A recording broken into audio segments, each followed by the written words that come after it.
नमस्कार साथियों, अगर आपके परिवार में कोई ऐसा व्यक्ति है जो 60 साल की उम्र को क्रॉस कर चुका है या फिर आपके घर में माता-पिता, दादा-दादी कोई भी बुजुर्ग व्यक्ति है या आप खुद एक बुजुर्ग व्यक्ति हो, तो ये वीडियो आपके लिए बेहद महत्वपूर्ण होने जा रही है।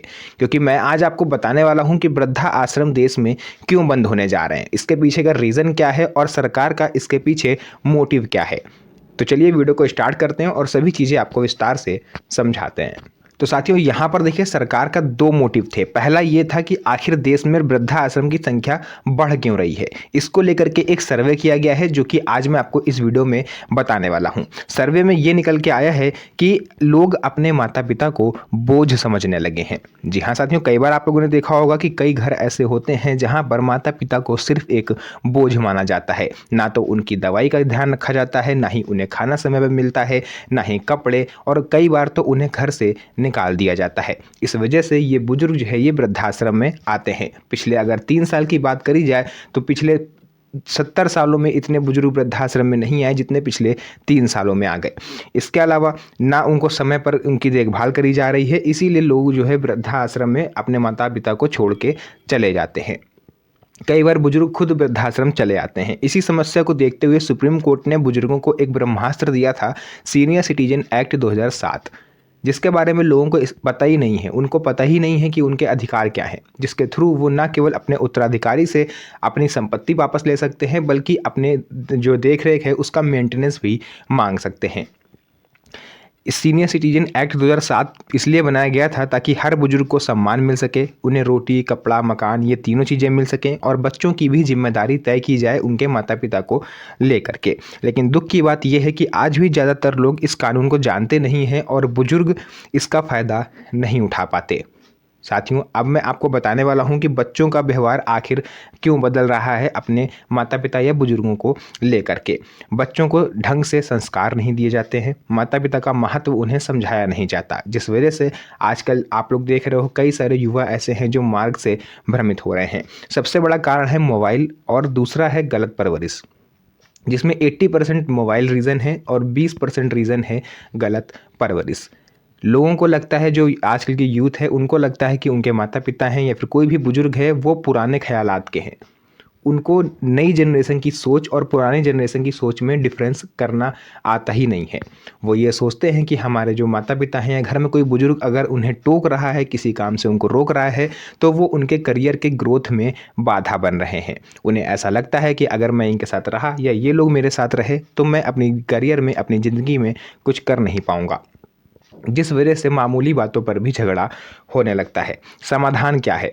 देखिए, अगर किसी भी धर्म के आप हो, हिंदू, मुस्लिम, सिख, ईसाई, तो हर धर्म में एक पवित्र ग्रंथ होता है।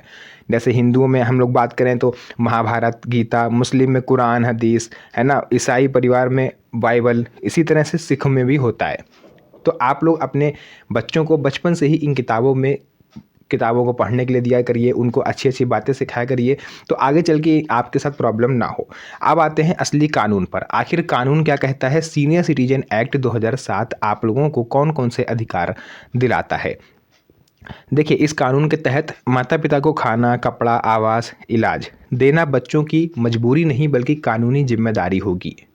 ये एक्ट बुजुर्गों को उनके अधिकार दिलवाता है। अगर कोई बच्चा आपको घर में रहने नहीं दे रहा है, आपको खाना नहीं दे रहा है, तो आप इस एक्ट के तहत उससे अपना जो भरण पोषण भत्ता है वो मांग सकते हो और वो देगा। जिस तरह से लोग सोचते हैं कि पति पत्नी में अगर तलाक हो जाता है, पत्नी को जो है मेंटेनेंस मिलता है पति से, ठीक उसी तरह से बुजुर्गों को भी मेंटेनेंस मिलेगा अपने बच्चों से।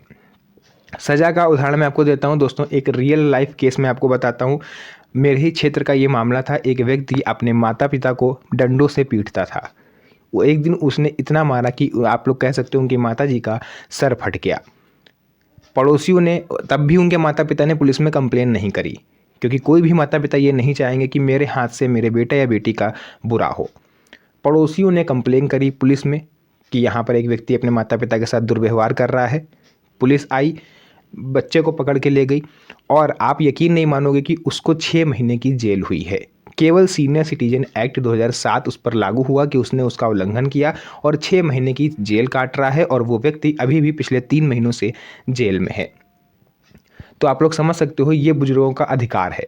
आप केवल एक बार आपको कंप्लेंट करनी है, फिर उस व्यक्ति का जो हाल होगा वो खुद नहीं जानता। इसी तरह से साथियों, अगर बच्चे आपको प्रताड़ित कर रहे हैं, जैसे बेटा, बहू, पोता, पोती, या फिर आपको गाली देते हैं, अपशब्द कहते हैं, अभद्र भाषा का यूज़ करते हैं, तो आप उनके खिलाफ स्ट्रिक्ट एक्शन ले सकते हो।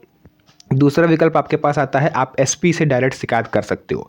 अगर एसडीएम तक आप नहीं जा पा रहे हो, क्योंकि एसडीएम थोड़ा ऊंचा स्तर माना जाता है, आप एसपी से शिकायत कर सकते हो।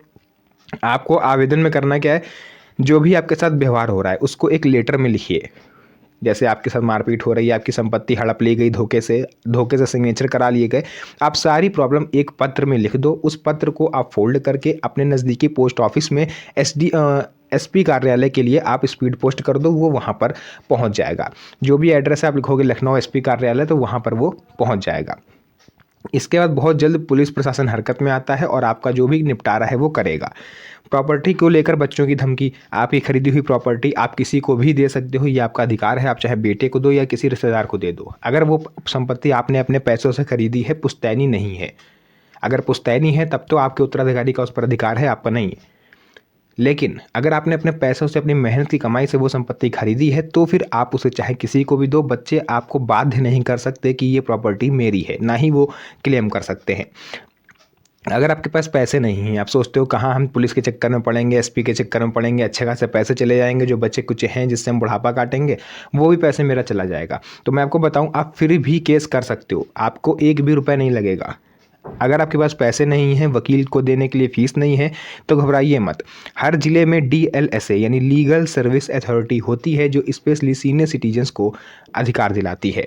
वहाँ पर आपको मुफ्त में वकील मिलता है। सिर्फ आधार कार्ड आपको लेकर के जाना होता है, आपको एक वकील अलॉट कर दिया जाएगा। अगर लिखना नहीं आता है तो कर्मचारी वहाँ पर आपकी एप्लीकेशन लिख देंगे। ये आपका अधिकार है। इसके बारे में आप नज़दीकी कचहरी में जाके आप पता कर सकते हो, या फिर पुलिस का थाने में जाके आप पता कर सकते हो। वहाँ पर भी आपको इसके बारे में बता दिया जाएगा। साथियों, बहुत से ऐसे लाभ हैं जो आपको मिलते हैं। अच्छा, वृद्धा आश्रम भेजना अब कानूनन अपराध होगा। अगर कोई बेटा आपको छोड़ के गया है वृद्धाश्रम और आपने एक कंप्लेन कर दी, तो वो बेटा जो है वो नप जाएगा, ये आप समझ लीजिए। क्योंकि इसीलिए मेन रीज़न है, सरकार जो है अब ये सोच रही है कि वृद्धाश्रम को हम बंद कर दें। क्योंकि वृद्धाश्रम बंद कर देंगे तभी जो बुजुर्ग हैं ना, वो खुल के सामने आएंगे और अपने अधिकार के लिए लड़ेंगे।